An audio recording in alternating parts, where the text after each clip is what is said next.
Good morning, Weaver Birds. It's hoop prep day, and I'm standing here with my fabric and my hoop and the official FabFitFun lid to a box that I refuse to stop using as an ironing board, as well as the lightly burnt parchment paper.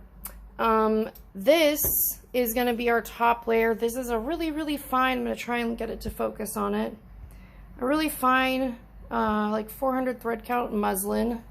So you can't see through it. It's got a really nice dense weave in cat hair.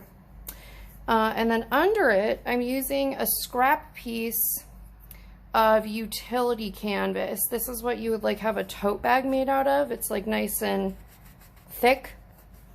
It's really nice to sew on by itself. But because it's so thick, it's sometimes your stitches that are really tiny can kind of disappear into really dense fabric like this. So we're backing our fancy fabric in that. So we'll have this really nice smoothness, but it can't stretch at all. And that's the most simple, that's not actually stretching, that's just a crease, but it can't stretch. And that's what's super important for doing really fine black work. Thank you, Bean. No one asked you your opinion.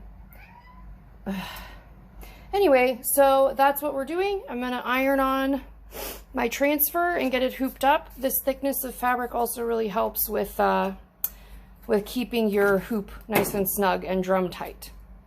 I also wanted to mention that when you're doing your transfers, the reason I have this on my dryer with a piece of cardboard to buffer it is the iron-on transfer will not work well at all if you try to do this on a normal ironing board.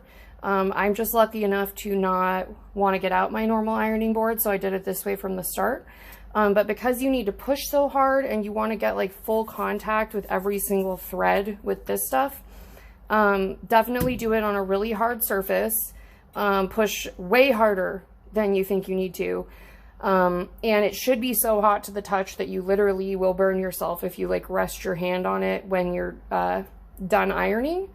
And then your best thing is to just peel up a corner and make sure that it's actually down to your satisfaction. If it looks flaky or it looks like it could peel off or it looks really shiny, it is not on enough. It should not be shiny. It should be like soaked into your fabric.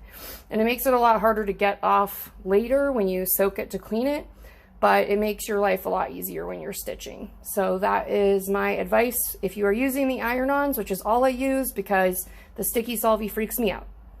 When I say drum tight, I mean literally drum tight, and you can put stitches through it without it loosening itself at all. Like legitimately drum.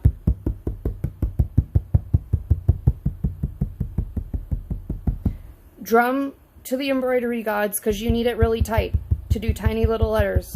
So make sure that your hoop is literally drummable before trying this at all, or you'll be so frustrated. So frustrated.